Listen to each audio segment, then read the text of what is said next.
Welcome to the Winged Wheel Podcast, the number one source for news, analysis, and discussion on the Detroit Red Wings, the NHL, and all things hockey.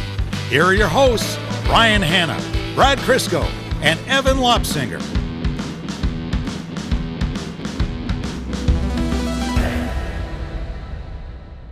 I love the Red Wings because they're so predictably unpredictable.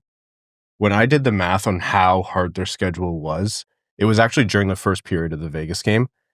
And as I was doing it, I was just kind of laughing to myself saying, this is absolutely going to be a no contest. Detroit is going to steamroll Vegas because that's just what they do.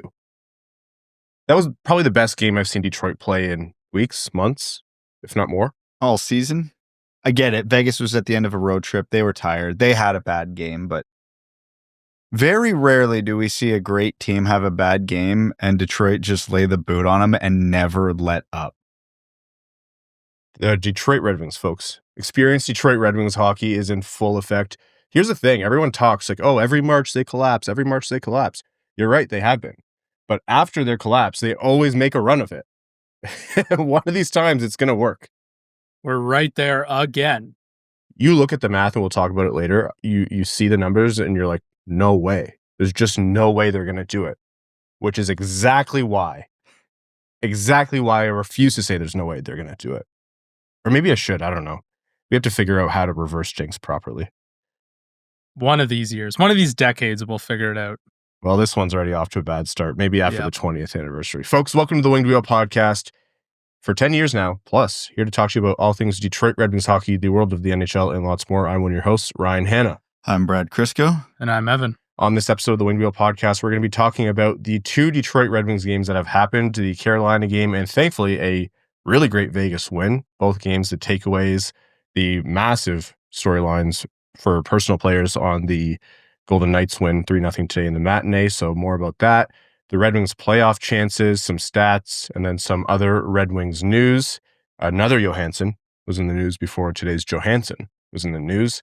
And then after the break, we're going to get into whatever other Red Wings news we need to cover. And James Hagens is the subject of today's prospect profile, as we are going to continue those, NHL news, and more before we jump into overtime.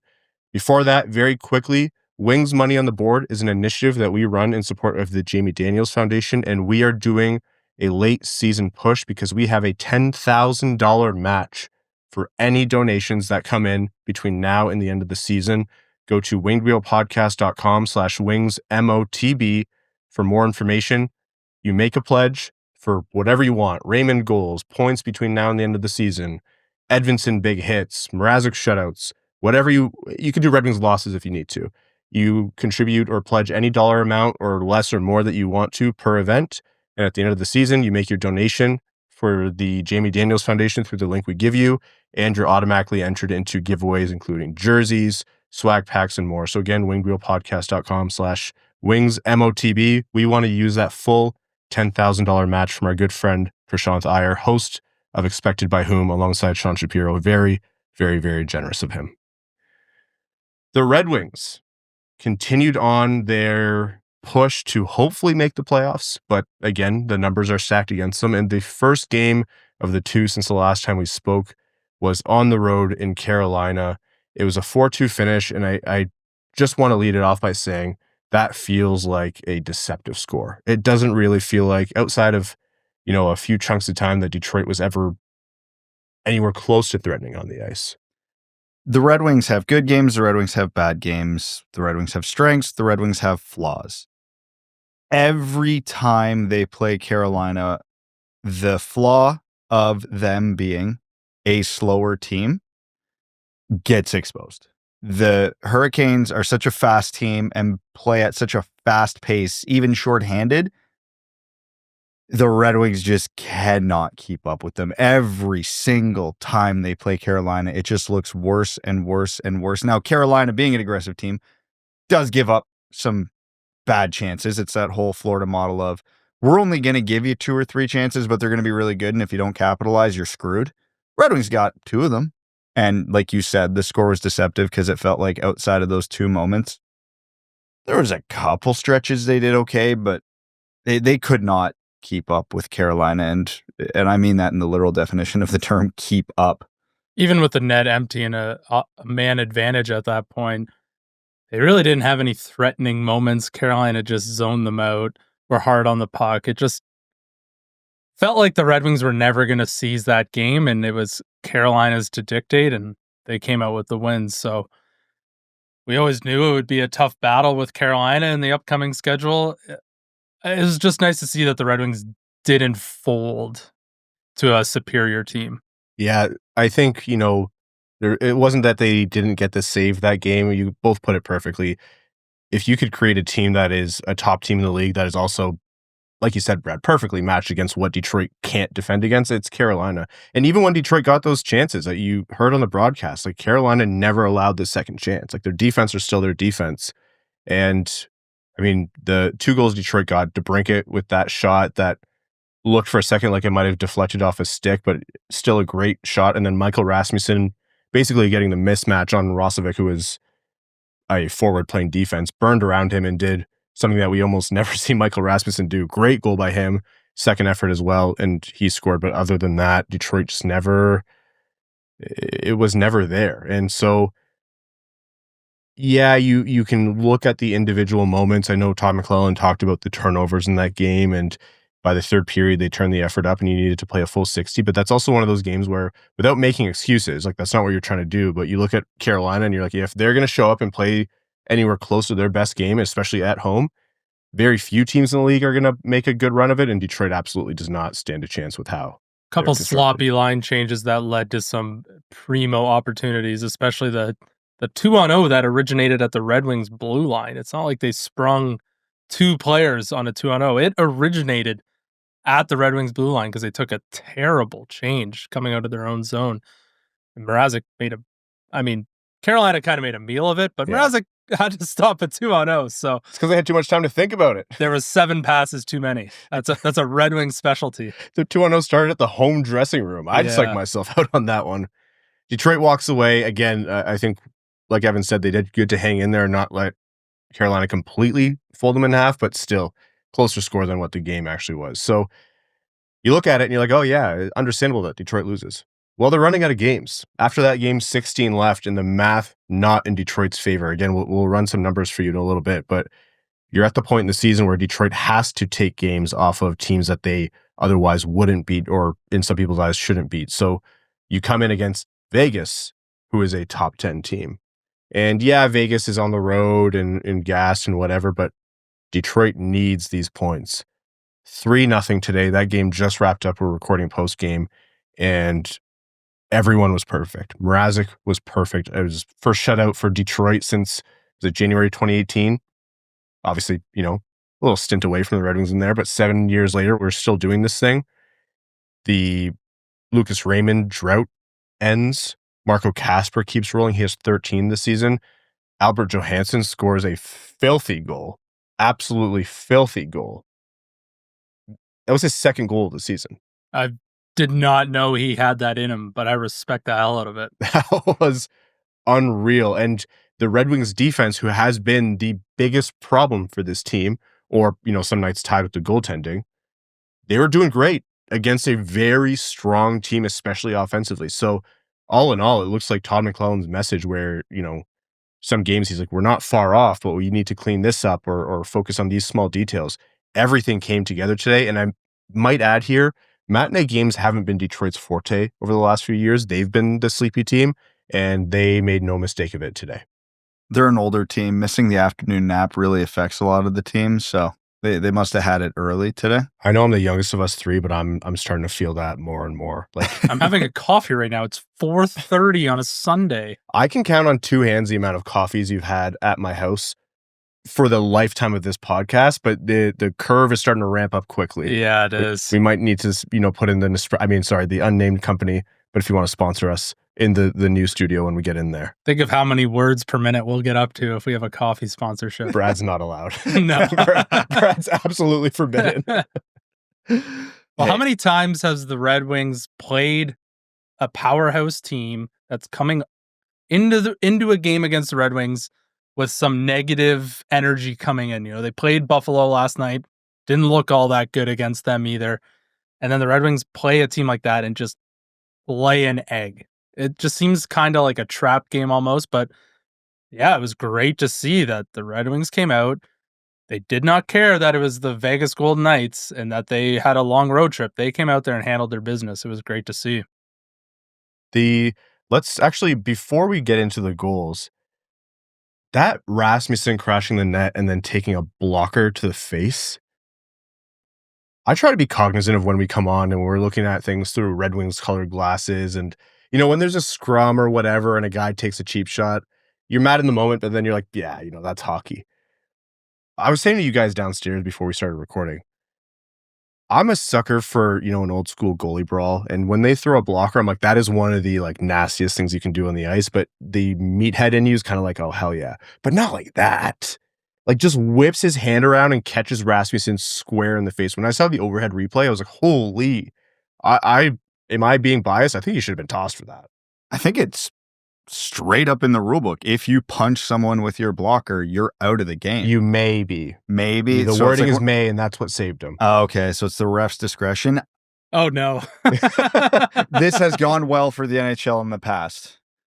The one thing I will say, Samsonov deserves all the hate in the world for the punch, but he does deserve a bit of credit. I think he knew right after, oh yeah, he didn't have much of a choice there. Rasmussen and him were laying next to each other for the next 10 seconds and neither one of them did a thing. They were very quickly oh yeah. Yeah. Rasmussen's like, I don't know what state I'm in. Samsonov's like, yeah, I shouldn't have done that. He's like, I wasn't, the way he whipped his hand around, you're like, well, he's not going to hurt anyone with that. And then you see how his blocker catches Rasmussen's face. Rasmussen's in the box, rubbing his eye. I'm like, this poor guy just came back from a concussion. Can't catch a break. Surprised he didn't get pulled by the spotters on that one, truthfully, especially given the recent injury. Did Mrazek fail the punk test? Should have skated down there and absolutely beat the wheels off Samsonov. Evans call him. Yeah. Should have spoiled the shutout.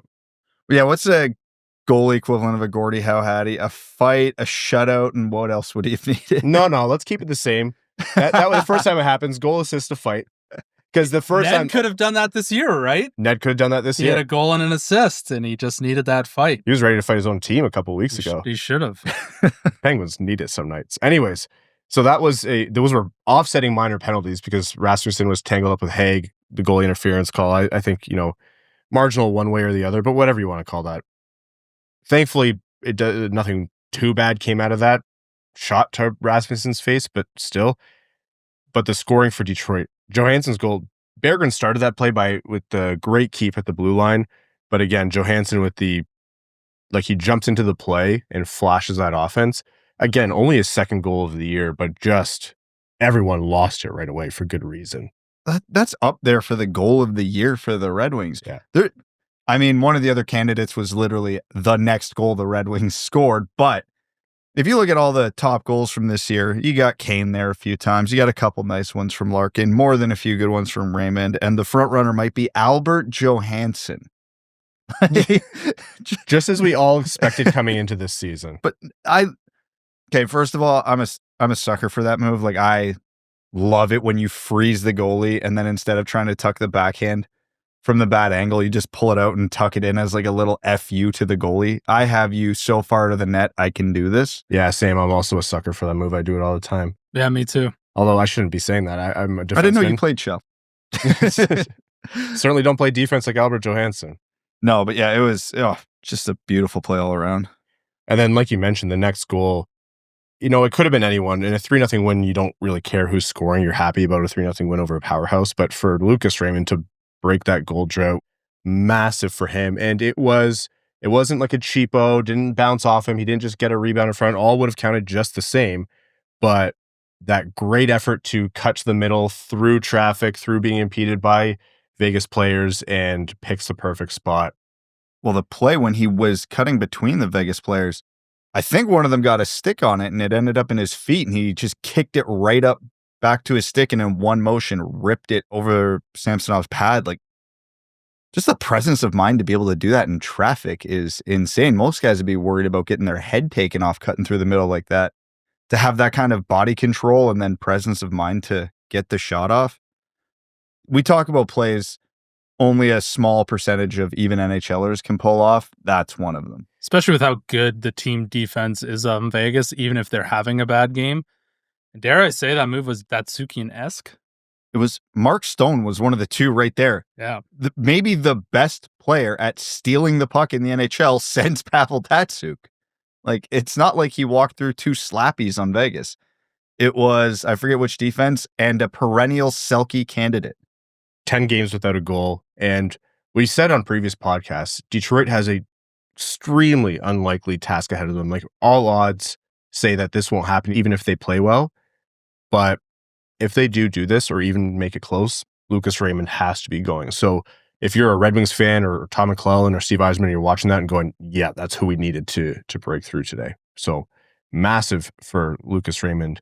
And then Marco Kasper, who's just been Mr. Consistent. I mean, I'm not going to say he's never had a bad game since he came to Detroit, but by and large, he has been doing just fundamentally everything that you have wanted to see from the rookie. 13 goals this year. Excellent play. Patrick Kane to get the puck up to Erik Gustafsson, who again makes a great pass to find Kasper, just puts it right in.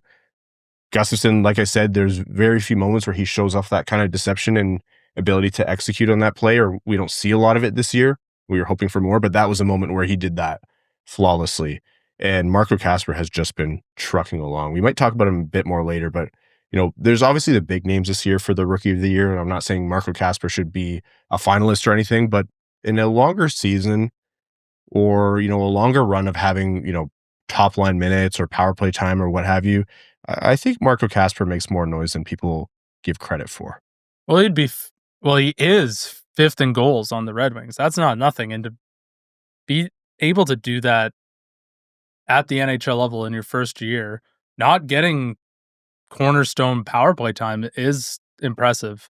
And even when he's not, I don't want to say plays a lot of cardio games, but when he's not producing, he's extremely effective everywhere on the ice. Like, he is a fairly strong defensive player in his first full season in the NHL.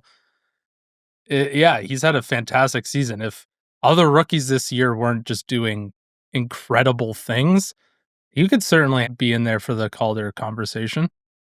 Max said, to that point, Evan, Max said something today, like, Kasper's been all over it today, so you're not surprised to see that goal come through. And that, I get the same vibe. Like, he is all over it in games where he comes in and produces. Like, you can see it building up.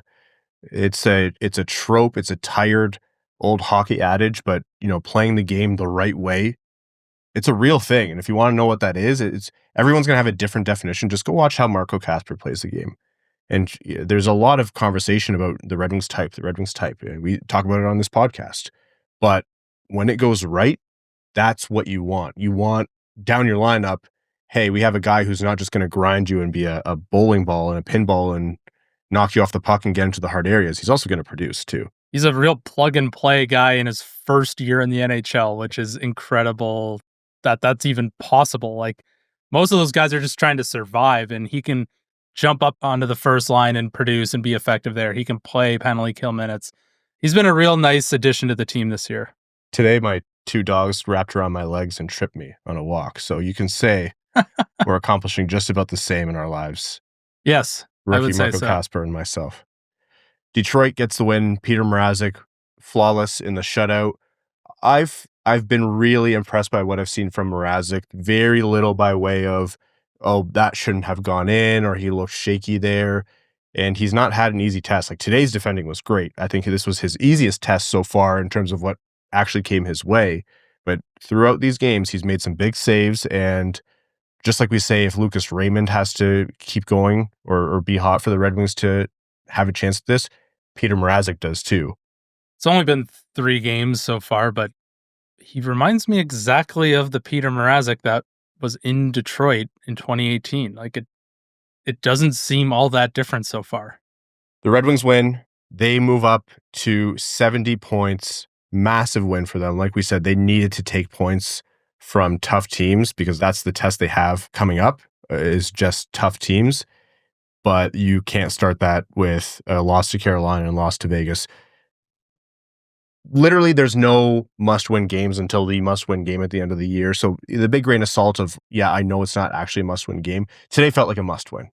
it really felt like today you couldn't go in and lose and have 2 straight regulation losses between Carolina and Vegas. So the Red Wings made no mistake with today. And again, they heard the message that Todd McLellan was giving them. Where they stand right now in the playoff race, 70 points in 67 games. Ahead of them also with 70 points, 1 fewer game played is the Columbus Blue Jackets. Montreal, 1 fewer game played, has 71 points. And the New York Rangers have taken that second wildcard spot, 67 games played, 72 points. So Detroit, on same amount of games played, is 2 points back of the team that actually holds that wildcard spot, the second wildcard spot. But you have Columbus in the mix, you have Montreal in the mix. And Boston is right behind them, 2 points back with 1 more game played. The New York Islanders refuse to die, and they could actually surpass Detroit if they win both of their games in hand. So it's still a very, very messy wildcard race. And this isn't the part that tells me that the odds are stacked against Detroit. It's not about, the amount of points. The reason I say the road ahead is hard is this was coming into today's game, so not counting the win against Vegas, but the average points percentage of Detroit's opponents for their last 16 games is 605, 0.605 points percentage. That is good for approximately, if that was a team, hypothetically 12th in the NHL across the entire league, it would be a playoff team in any division, either conference, and in the Metro, I believe would actually be one of the divisional seeds. 10 of Detroit's 16 games are against top 10 teams in the NHL by points percentage. 10 of their 16 games are on the road. They have 1 game against a team with a lower points percentage than them at the start of today. And that's Boston with a 500 points percentage. So their last 16 games, 15 of them are against teams who have been better than Detroit this season. All I took from that is the only team they'll be favored to beat is the one on Winged Wheel podcast night. Oh, that's so much pressure. That's so much pressure. How many times have we seen the Red Wings season die at Winged Wheel podcast night? No, because it's either like late October, They've already November, been dead. or like March, April. They've already been dead most Jake of the time. Chelios skates out again. We were there. Team China representative Jake Chelios. There's literally a goalie that played for the Detroit Red Wings in one of those games that now plays in my league. That's how freaking off the rails that season was. But the bar is low. All I want this Winged Wheel podcast night is a goal. We are going on a year and a half since we have seen the Red Wings score a goal at a Winged Wheel podcast night. Yeah, we need to not space things out so much anymore because we're going long periods of time. Yeah, it's tough. But again, like that's the schedule Detroit has ahead. And that's what you talk about, really crucial games, not must win, but kind of must win games against the Columbuses or the Ottawas before, because it's, you want the matchups and the points against them. But Detroit's schedule, we said this near the start. I think you said close to the beginning of the season, Brad. Like the end of this schedule for Detroit, you're almost like, why was the schedule maker so mad at them? You end on a back-to-back on the road. Jersey, who you hope has solidified their spot or completely fallen out of it by that point. And then Toronto, both on the road back-to-back. Oh, the game before, that's Dallas. Oh, the 2 games before that, that's the 2 Florida teams, Florida and Tampa Bay, on the road back-to-back. That's nuts. Believe it or not, I think the Ottawa Senators might be the biggest help for Detroit to make the playoffs because they play Columbus 3 more times. If they fall off and their they play hot streak, Montreal. if they fall off their hot streak now, the hate is forever solidified. I think the Red Wings are too far back of Ottawa, but Ottawa's got 77 points at the time of recording. That's not making it in the playoffs, so mathematically they haven't secured a spot. But if Ottawa could help the Red Wings out a little bit and make this an Atlantic Division playoff sweep for the wild cards, that would be very helpful. Counting on Ottawa, counting on the win at Winged Wheel podcast night. The record's not that bad at Winged Wheel podcast night. It's just like the goalless nature of it lately is stinging a little bit. Anyways, Detroit's got to do this for themselves. They don't control their own destiny. You're right. They need help. Well, I mean, if you look at the balance of the schedule, but still, you look at the Rangers and how they're going, they're going to need help, but the Red Wings need to leave no question about it. And it's probably the toughest stretch of 16 games, now 15, that you could pick out at any point in the season. The other problem is I think a lot of those top teams are attempting to get the top seed in their division because a lot of those teams do not want to finish second or third and have to play the other powerhouses. So I don't know if a lot of those teams will be resting their stars. Yeah. I never really got the feeling that happened all that much in the NHL anyway. No, it doesn't, but you'd hope they would, instead of playing 20 to 22 minutes a game, they're playing 18 minutes a game. You get a third string goalie, although that usually screws Detroit over too. Yeah, then they all of a sudden become Dominic Hasek or the second coming of Connor Hellebuck. Other teams, play your stars, but have them, send them out for drinks the night before. If you play a rookie from Michigan for his first NHL game and his family's there, I hate you. Yeah, they're in trouble. Yeah, that's a Hattie right there. That's a shutout. Don't do that. That's annoying. But in terms of Detroit's schedule, like I said, if they get in, it is going to be almost 30 for 30 level earn it, because by the odds and the numbers purely in the standings right now, they are not favored, but they're not completely out of it. But once you look at the amount of games on the road and who they're playing and when and the back-to-backs, you're like, yeah, that sucks. It almost couldn't be worse. On that positive note, some other Red Wings news. Anton Johansson signs his ELC. Over in Sweden, massive, tell me if you've heard this one before, massive smooth skating defenseman, has a bit of a mean streak, right shot, signs his ELC, and Detroit brings another prospect along the kind of development path. When he comes over remains to be seen. I think there needs to be agreement if he comes over anytime sooner, next season. But he also has an amateur tryout with the Griffins for the rest of this year. But good news for them as another prospect I don't want to say pans out, but continues along their path. And it fits very much the Eisman mold of he wants to be big, he wants to be tough to play against, but he also doesn't want to be a complete slouch skating-wise. Sounds like an ideal third pair right shot defenseman to put across from Albert Johansson. Albert Johansson, Anton Johansson. You see how you're already struggling with this, right? This is what makes Ken and Mick the best in the league. We love Mickey, but this would be an all-timer, their first game together. He might just call it after that. He's like, I'm calling him what I need to call him. Which defenseman is that? It's Johansson. It's Aljo and Anjo. That works for me. But that being said, he is one of those project type defensemen that if the defending can keep up at the NHL level and the brain can keep up at NHL pace, the tools are there. The tools are very much there to be that guy. But he was drafted in the 4th round for a reason. It's far from a sure thing, but the fact that he's even got an ELC already out of this is a very promising sign. I don't think he'll ever be a point producer in the NHL.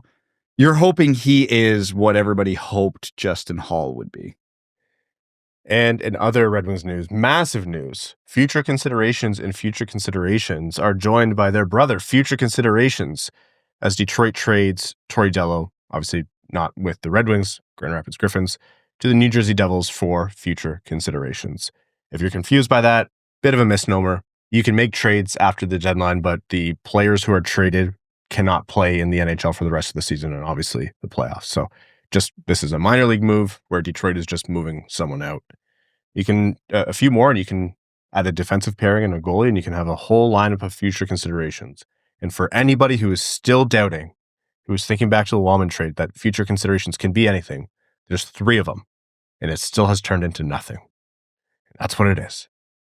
On that note, before we get into prospect profiles and more, we're going to take a quick break to hear from the sponsors of the Winged Wheel podcast. More after this.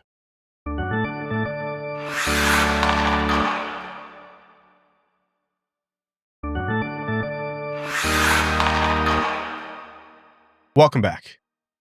The prospect profiles continue. This one, a notable one where we'll see how his stock holds. I think at points people had him as a number 1. I don't know that he's necessarily there anymore, but James Hagens is a really, really interesting prospect out of the USNTDP and now Boston College. Has impressed a lot of people. And I mean, if you want to find a guy who is going to be high up on lists purely by position and what he can do and his skills, look no further than James Hagens. He has some competition up there, but there's a reason why he's one of the most highly touted prospects of this draft. So who is James Hagens and how would he be a fit for the Red Wings hypothetically? Well, he plays center, so that's a good start. No, Hagens is one of those prospects where there's not a lot of debate around the toolkit and the strengths. He's an undersized center, but, great skater, great playmaker, has enough goal scoring in him that he's definitely not a one-dimensional guy. It's just an argument to what level. Is he a number 1 center? Is he a number 2 center? Is he Clayton Keller or Logan Cooley? Those are two comparables I see thrown around a lot for him, which if obviously that comes to fruition, that's an excellent top 3-4 pick every day. That's, according to most people I've read, and I probably agree with them, is the most likely path for him as he's in that range. Yeah, you can make an argument, or Misa or Schaefer, whoever, going to be more dynamic at the NHL level than he is. But I think he's, despite being undersized, fairly projectable, just because the tools are so good and the brain is so good that, you want to pause because of the size, but you don't really, just because it's never been an issue for him at any level he's played, and he's just so good, he gets around it. Yeah, he's extremely elusive, both at high pace and trying to slow the game down. I see more playmaker, but his shot's actually really good. Like, he's got a really nice release. So I think if he can get a shoot first mentality into him as well, I think he'll, like, the top 4 in this draft is annoying because if the Red Wings are there, they're almost guaranteed to get a player that fits an exact need. And I don't think they're going to get there this year. Petr Mrazek and his 6 upcoming shutouts say no, brother. I know, it's insane. But, James Hagens has a lot of similar traits to Michael Misa. He's plays at high pace. He's got extremely high hockey IQ. He reminds me a lot of Jack Hughes before he was drafted. A little bit undersized, could certainly stand to put on some more muscle and will need to do it at the NHL level if he wants to be a centerman. But I don't see a world where he's not a second line center at the NHL might be a disservice for him. Like, he just has all the tools to succeed and seems like he's got the mentality to make that happen. So for me, certified top 4 in this draft. And I could see teams, when they interview him, really liking him and him going even higher than that. So would he be great for the Red Wings? Absolutely. We would need a miracle to make that happen, but I would be happy if the Red Wings did draft James Hagens. I've seen crazier things in the draft, so I won't say it's impossible that he falls. But for the reasons you guys stated, I do see it unlikely that he falls. Like, teams could fall out of love with his size. It's not like he has no concerns with his ability to kind of get to hard areas. And where does he tend to use his skating and his elusiveness and his playmaking? If they think he's going to be too much on the perimeter, which sometimes people say that about Jack Hughes, I like that comparison, Evan, that might push teams away from thinking that he's like a bona fide number 1 center of the future. And there's other guys in that mix in the top 4. Yeah, I agree. Who could be the guy? I just don't see him falling, very far if he does at all, because you just see too many high-end qualities: the playmaking, the elusiveness, the hockey IQ.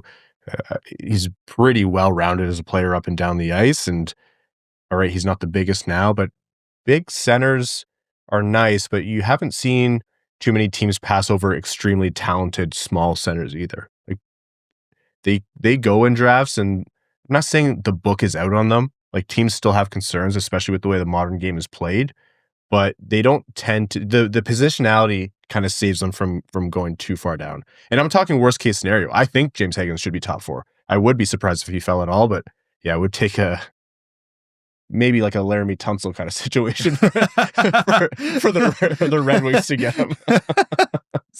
The Red Wings are trying to get a hold of that video right now to leak it. Hey, AI deepfakes are better and better every day.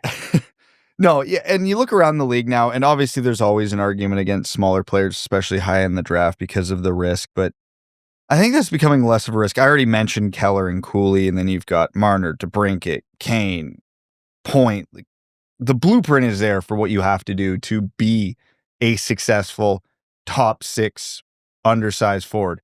You have to be smart. You have to play with pace. That's pretty much the 2 things that are non-negotiable, and he has both of those. The only knock that I really see in his game, and that I saw several times through scouting reports, is he has some inconsistencies off the puck that he needs to work on.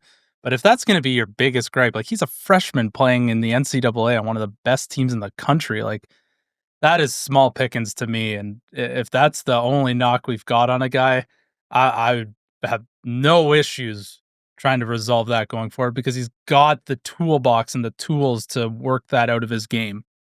It's impossible to compare, two different draft classes completely, but how would you compare him in terms of overall value if the Red Wings could have got this guy to Berkeley Catton last year?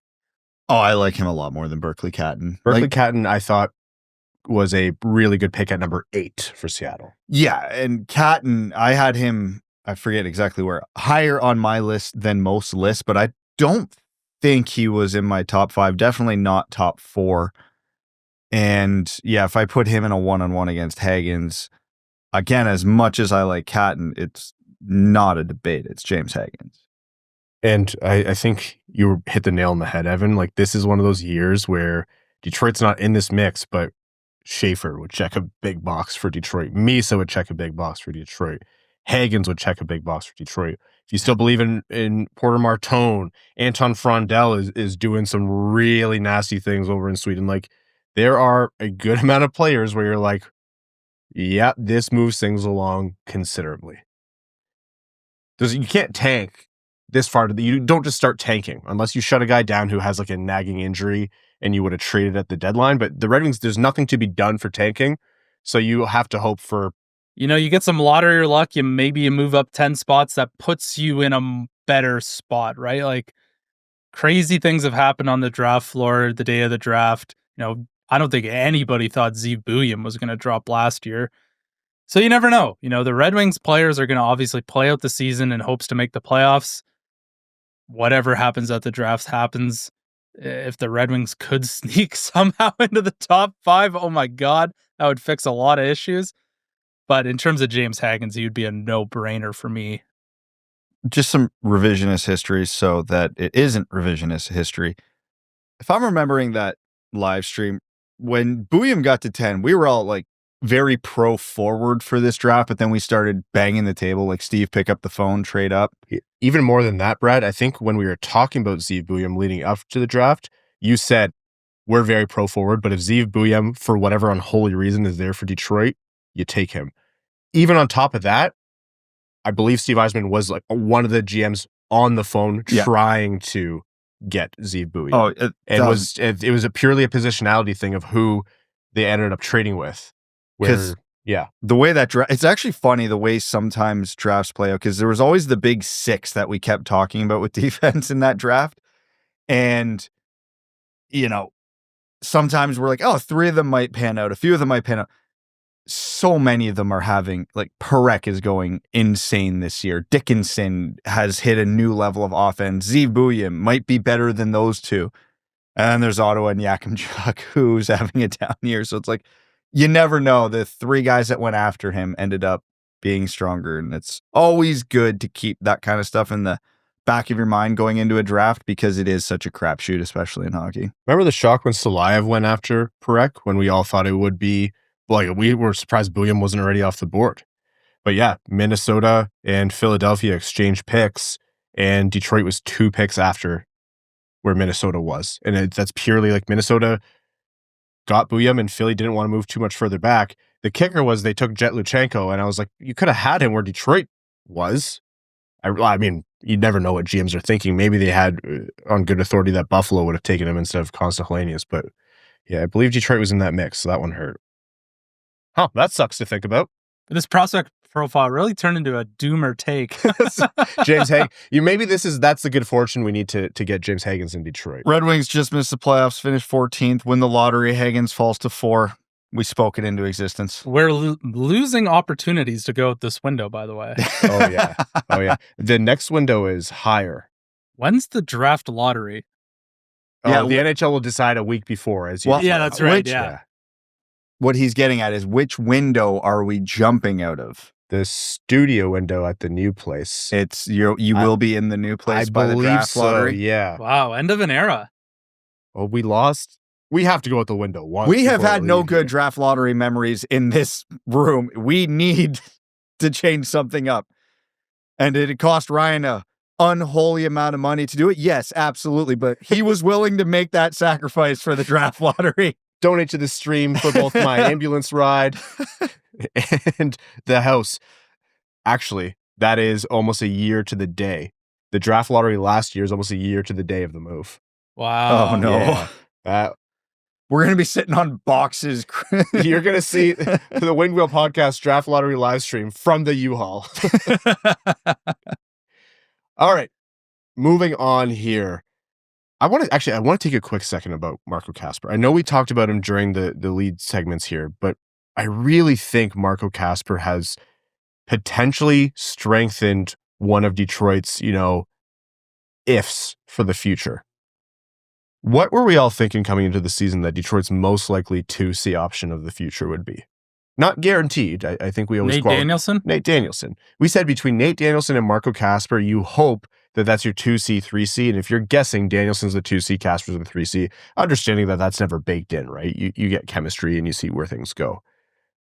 And with Marco Kasper, it was like, he has the offense at the AHL level and before that, but will that translate to the NHL? It wasn't a guarantee. Marco Kasper and what he's done this season, I think Detroit has, again, it's not a guarantee, but way more confidence now that even if they can't draft a Hagens in the future, which is why I'm thinking of this, even if they can't draft a Hagens, between Kasper and you hope Danielson continues to go well, Larkin, Danielson, Kasper, or Larkin, Kasper, Danielson could be an answer sooner rather than later. What have we seen from Marco this season? 13 goals, 14 assists, 27 points in 62 games, and he has looked not at all out of place on a not great hockey team. Yeah, we always talked about, is Dylan Larkin a number one center on a Stanley Cup winning team? And, you can debate that for or against. But we always said if we had two Dylan Larkins, or if Marco Kasper and Nate Danielson can run at each other fast enough, they can make another Dylan Larkin, then that's the recipe for success for the Red Wings. So I think between Marco and Nate, if one of them can seize the second line role and actually be a productive, this is actually what a second line center is, then that's great for Detroit. That takes a lot of weight off that top line and off of Dylan Larkin to play, 20 plus minutes a game. The Red Wings could out depth just purely based on center talent. Yeah, and you don't have complete, sets of wingers dying because they don't have Larkin to play with, right? How long is it going to be Kane into the future? That remains to be seen. But look at this year, DeBrincat, Kane. You see Kasper with them, and it looks great. And those aren't the easiest players to play with. I think DeBrincat is very easy to play with this year. Kane isn't. He's easy when he's easy to play with, but you have a lot more defensive responsibility and skating responsibility when he's on your wing. And that looked like a solid line. And he has room to grow, absolutely. He has a long way to go, but it's his first season. He's 20 years old. Yeah, he's drinking from the fire hose this season. And any line he's been put on, he's not out of place. I would say even on some lines, he makes the line better. Like Kasper, DeBrincat, Kane, I think he elevates that line, and I think he makes those guys better. The two schools of thought around Kasper have always been basically what we're seeing from him this year. Like the 200-foot game, we know he's going to be a very high floor type player, but is the offense going to be elite? Is it going to be good enough to anchor a second line? Where I fall on Kasper at this moment in time is it's awesome that we can see him keep up with a Kane and a DeBrincat and not look out of place, which is kind of what we were hoping for. If he didn't have two offensive dynamos on his wing like that, could he put up these numbers? And I still don't think he's a line driver from an offensive standpoint. But the other school of thought on that is if he's our second line center and we don't have two really good wingers with him, well, this team has a lot bigger problems than Marco Kasper. That's not a Marco Kasper thing. Yeah. So he's shown he can be that second line center and win some games and play every role and do everything we were pretty certain he was going to be able to do at a high enough level to be a regular contributor in the top six. Because if he's playing with Vladimir Tarasenko and Elmer Soderblom on the second line, I don't think he's going to put up a lot of points, but that team's not coming anywhere near the playoffs anyway. Yeah, I think if you can get Kasper, if Kasper's on your third line center, for example, and he's got Carter Mazur and Elmer Soderblom as his wingers. I think that's probably going to be a fairly productive line because Tough to his play against. wingers won't be devoid of offense. Yeah, extremely hard to play against. Yeah, and again, in a situation like he's in the prime of his career, obviously he's a rookie right now, still producing great. But if he's playing with players of similar caliber to Kane and DeBrincat in 5 years, 60 to 70 points I would call likely. And that would also, if he's playing third line, that would also mean our second line is an absolute world beater with two primo wingers, and I would assume Nate Danielson having found his groove at the NHL level. And I think a qualifier here is, like, if you think back to our conversations when Albert Johansson came onto the scene as the second pair guy who was sticking with Edvinsson and kind of surprised us all. That was very exciting. We were talking about, if Johansson can be the second pair guy, and I think he has been when they've needed him to be, but there's also been, as you see as the grind goes on, it is much better if there's guys ahead of him and you instead have Johansson doing great on the third pair. And it's not a Johansson thing. I think the physicality of the game and those minutes on the second pair sometimes are overwhelming for him, and we'll see how he continues to adapt and grow. But if he's down in the third pair, then that is a great problem for Detroit to have. Exactly. Anyways, just wanted to give Marco his flowers a little bit. All right, NHL news. Not much happening except Adin Hill got a 6-year contract at $6.25 million per season. And you know what? The number's the number. I right now I'm still doing that reset in my head of what AAV is, what percentage of the cap, and because the cap is going to go up so much year over year over year for the next X years, unless, the economy is, anyways, whatever. That's what it's projected right now. It's projected to go up by a lot. So it's not so much the cap hit for me, but 6 years for Adin Hill kind of surprised me. That seems steep and a little bit like the market's not great for goalies. He did win a Stanley Cup with this team, and I just use this term on Marco Kasper, and I hate using it here too, but like a high floor goalie isn't a bad thing. Like, I don't ever remember watching too many Vegas games where you're going, Adin Hill was terrible that game. I don't remember watching a ton where I go, oh my God, he stole that game, but he's just steady. And 6 years, $6 million seems expensive, but again, with the market reset, the lack of, we're Red Wings fans. We know how hard it is to get a steady starting goaltender. So if Vegas has one, albeit not an elite one, they're locking him up long-term to continue that consistency. And when you have a goalie that's making $6 million instead of $10 million, that does allow you to maybe go spend that extra money on, call it defense, to make his life a little easier, which is the formula Vegas has been using. So Marner's not going to Vegas is what I'm hearing. Don't ever find a way to make it work, man. assume they will not. They already have his locker plaque. I was kind of surprised that Vegas did this, considering their MO is basically we just get rid of everyone at any moment, regardless of who you are. So the fact that they signed, it's not like Adin Hill is a Vezina top 5 caliber goalie in the NHL where it's like we need to lock this guy up as long as possible. It's kind of, above league average in terms of his tenure in the NHL. It just seemed very strange to me that they would give him that much term. And I don't want to say that much money because we've all talked about the cap going up. It just seemed very strange to me, but maybe it's a devil we know versus devil we don't, and they do not want to take their chances in the offseason and free agency. I think it's two things. I think it's what you just said. I think it's three things. I think it's what you just said, what Brad said about a high floor goalie is valuable, especially as the position is getting weaker and weaker every year as offense becomes more promoted in the NHL. And they're confident in their cap structure. Like, how many times have we seen Vegas? It's like that trope online. It's like, there's no way they're going to get themselves out of this jam. They do it quite easily. Nevertheless, like they do it every year. They're confident in how they manage their cap. And so they're like, the number is manageable based on how much the cap is going up. And, if the term he needed 6 and that was our best option based on what's out there, then we'll give him 6. And if it becomes a problem, we know we've dealt with worse. And they don't really have any secondary options. Like Samsonov is not going to be their starter. They don't have any prospects coming through the pipeline. And you can't rely on the draft to fill that up. And I don't know what the free agent goalies are looking like, but this is a clear indicator that free agent goaltending is not going to be that great this year. Yeah. And I mean, to relate this back to Detroit, if you wanted to give a little bit more, credence to what Eisman said about we liked that Mrazek had one more year, even though based on Mrazek's play, not really worth the money next year. Well, what are you giving a free agent goalie next season? It might have been just the same. If not, it would have had to give it more terms. So there's that. All right.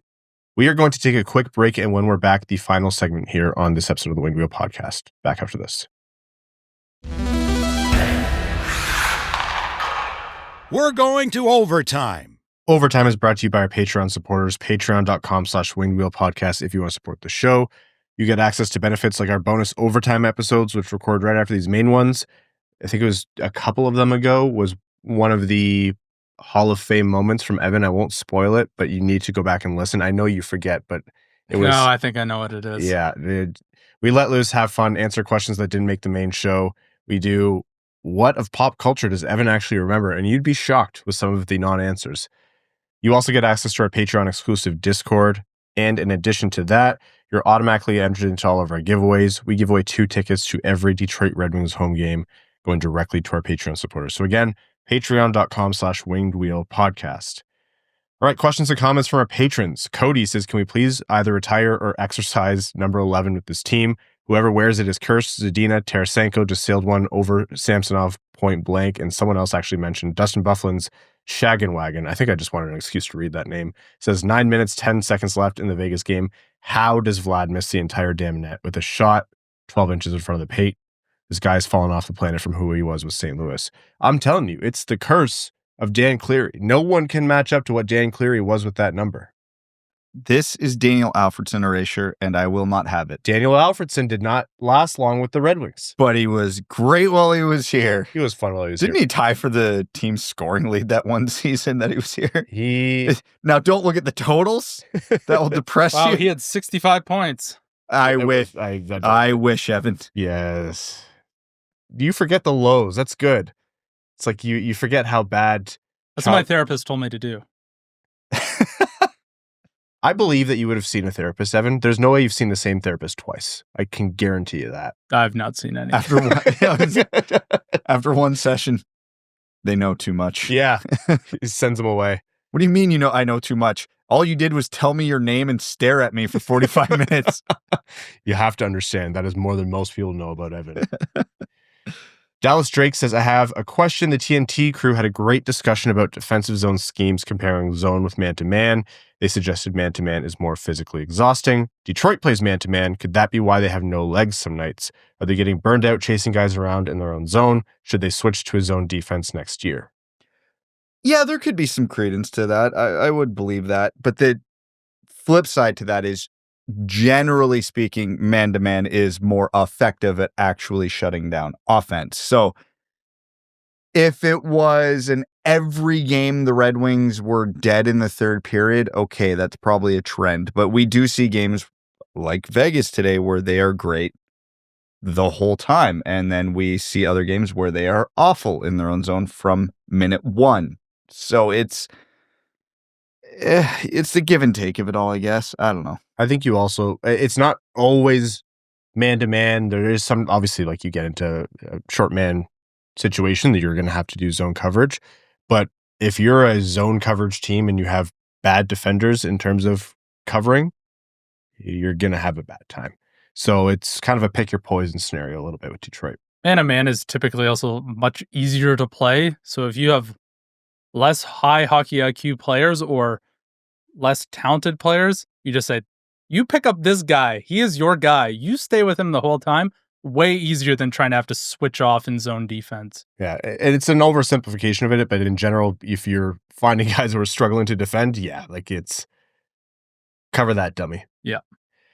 Noted Soderblom worshiper Joey Jojo Shabadoo says, how can the Wings counter the smothering shutdown defense that better teams do?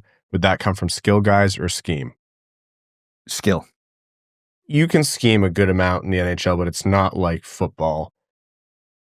The adding talent adds ability, yes, to do more on the ice, but it adds ability to do more in terms of scheme. One begets the other there. Not that kind of hockey, says I saw somebody say on Twitter today that the Wings are always bad in March because of what else famously happened on the Ides of March, and they play at Little Caesars. What would be your proposal of ridding them of that curse? The original render of the arena with the Red Wings logo and the LED roof. Get Little Caesar. Hey, I love myself a hot and ready. Get Little Caesar off there, go back to that roof, and then the Ides of March won't be so bad for this Little Caesars affiliation. Their Canadian That's How says Max Plante has 5 points, 2 goals, 3 assists, and 2 playoff games against Arizona State this week. He also displayed a bit of a mean streak and amazing leadership along the way, especially immediately following UMD's OT loss on Saturday, which ended his season. It reminded me of Seider's actions during his heartbreaking loss with Frölunda. Plant's a few years away, obviously, but I am calling my shot now. He's going to be a dude. And to give Max credit here, he brought up in the chat, like, Plante looks like a serious prospect for Detroit. And obviously his long injury that took up a chunk of the start of his year kind of put him off people's radars. But, you know, there's a lot of talk, rightfully so, about Buchelnikov and Kieskinen and these guys. But Plante is, like, we were excited when he got taken in the second round. And that guy has a ton of potential for the Red Wings forward group. Yeah, it wasn't just the playoffs. I think he finished over a point per game in the regular season as well as a freshman. Like, hockey IQ through the roof, excellent playmaker, and he's not big. And the one thing you love to see when you have an undersized player like Plante is the mean streak start to come through. I'm not going to get pushed around. And the NCAA is not the NHL, but most of those guys are a lot older and a lot bigger than him. So it's a good stepping stone. Yeah, when you see guys come out of the NCAA, you have fewer questions about them than a guy from the Q, for example, because they're playing what is closer to grown men and often are grown men. And that's a hard league, way more reflective of how the NHL actually is. Oh, yeah, there's a lot of 20, 21, 22-year-olds in that league compared to an 18-year-old. That's a fairly substantial difference. Chimkim Nutgets says, with Rantanen now off the table, what should be Detroit's plan B if they also can't land Marner? There's a lot of questions about Rantanen, Marner kind of thing. And I think it bears repeating. The reason why we talked so much about Rantanen and why we're still discussing Marner is because they're not available every year. They're not available every 2 years. Sometimes you go 5 years without seeing a guy like that actually, you know, not be likely or guaranteed to sign with their team. Like the Panarin situations, they're not common, right? So when they come up, you talk about them a lot, especially if you're a team starved for that kind of offense. So if you don't land Marner, well, your plan B is, it's not like there's another Marner out there, and that's not what you're suggesting, but short of, you know, winning the draft lottery or making a massive trade, you're just not going to add that kind of offense in a guaranteed way. Maybe someone surprises you like Nachas and how he popped off this year, but even he, like, we knew he was an extremely talented offensive player. There's no real guaranteed replacement if you don't land this guy. So 31 other teams are probably going to be disappointed. I was perusing the free agent list for upcoming years, so I'm just going to go with Connor McDavid. It's like, well, you know, Stan Bowman isn't known for keeping his free agent players around. Look at Panarin, like was mentioned, you know, Teuvo Teravainen. He lost the Brandon Saad trade 7 times. So there, Connor McDavid could be an option. All right, last one before our Patreon exclusive overtime. Samuel Soderholm says, since you started prospect profiles, I just want to give you a heads up for a future top prospect out of Sweden. He currently stands at 45 centimeters tall, a bit bigger than Brad, and weighs in at a whopping 2.5 kilos, but has time to fill out his frame before the 2043 draft. Time to see if Brad's complaining about fatherhood has any substance to it. Samuel, congratulations. Incredible news for you. Please feel free to ask Brad all the questions you have. 2043 draft is not a real thing, right? Like, Well, that number is not real. What golf tournament is it that books tournaments out into like the 2040s? The majors. Yeah. They made an announcement. They're like, we're going to this venue at 2046. And everyone was like, oh, cool. Right. Yeah. Remind me of 2045. Heat Death of the Universe will get us by then. Yes. But it won't, because we want to see Samuel Jr.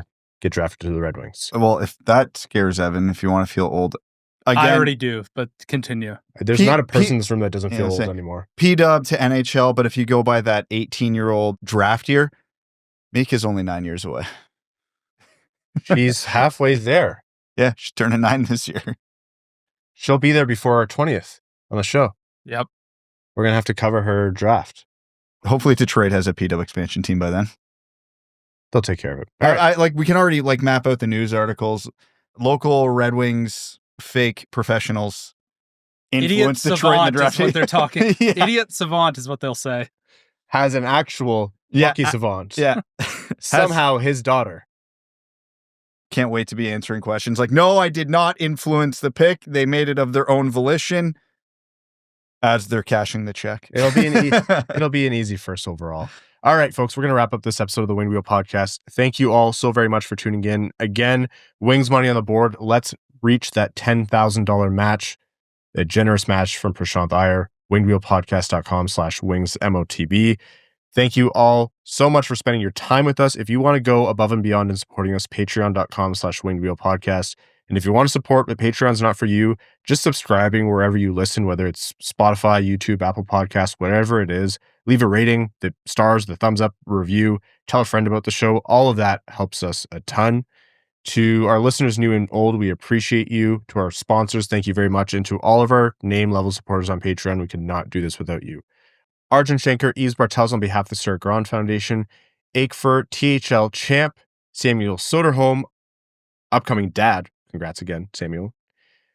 Icon, Glenn Brabham, Sea Lion, Matthew M. Rice, Adam Rose, Adam Zoiza, Admiral Matt S. of the Cheesebag Navy, Alex Toger, Anna Sleeman, Asher Killian, Beer League Legend, Best James Bond, Bingo Bango, Carl Butina Nanaluski, CB55, Citizen High Five, Clip Clop Nene, Connor Scovey, Craig Kibble, Denny's Gamer Girl, Derek Enstam, DJ Denton, Eric Hill, Give Blood Fight Probert, Goose Looney's Drinking Club, Grand Rapids Girly, Griffin God Creatives, Hatrix Sandine Pelica, Hockeytown Love, Hockeytown Matt, Hassam Al-Qassem, Jay Gollum, Jacob Turner, James McLean, a.k.a. Jambo, Jeff Pridemore, Jennifer Morris, John Ingalls, Jonathan Miller, Kaylin Wood, Lunchbox, Matt Keeler, Mark Hernandez, Marty, Matt McKay, Michael Edlin, Mr. Kuzi, Now I Have to Learn How to Click on a Macintosh, Podgy713, R.A., Richard Perkins, Roy, Donk, Ryan Britt, Sam Bankson, Skeletor, Slim Smitty Cards, Stephen Ortlieb. That's what I appreciate about you. The Crusty Nuisance, new name level supporter, great name. Wallman's Elite Dancing D, Wings fan in Chicago, Iser Plan Stan, Aaron Hudson, General Indy Bohan of the Cheesebag Army, Aaron, Albert Johansson, great name. Sorry, Aaron, I should say. All Motor No Hands, and Stanislavski, another future consideration. Baked Starfish, new name level supporter. Bellingham Masterballs, Bex, C.E. Hayes, Chris Felinsky, Commander Ben Barron of the Cheesebag Space Force, Connor Layton and Corey Prida, Darren Fick, Drop the Puck, Dylan Larkin Trade Sacrifice, Eric Nance, Evan Beckner, Evans Ham Radio, Frank Stanley's Cup, Gene Sullivan, Gripsky, Griffey Boy, James Pridemore, Johnny Page, Jeremiah Dobo, Jim, JM Rhapsody, Josh Yelton, Chaotic Monkey, Kevin McCracken, Quaz, Larkin's Loyal Lemming, Linda Hull, listening to Ryan Hanna while using an imported Japanese bidet, Lonnie Zone, Lucas Raymond, Mitch Minier, Nairno, currently in night classes with Brad for the Guide to the Internet for Boomers. Noted Soderblom, worshiper Joey Jojo Shabadoo. Nairno, thank you for being a name of the supporter. Oh, Ophelia, as good as it gets. Roy Mudbutt, Ryan M, Sam Miggs, Ryan P, Right Hand D, Steven, that other guy, the Hodag, the Hat123, Trent Thorough, Wings fan in St. Louis, Scott, and your second favorite patron. Thank you all so much. We'll talk to you midweek. Thanks for tuning in to the Winged Wheel Podcast. Be sure to visit wingedwheelpodcast.com, where you'll find links to subscribe to the show on Apple Podcast, Spotify, YouTube, or wherever you get your podcasts. You'll also find ways to support the show, like Patreon, official podcast merchandise, and more. And don't forget to follow us on X at Winged Wheel Pod, at Ryan Hanna, WWP, at Brad Crisco, and at Hockeytown Evan, as well as Winged Wheel Podcast on Instagram.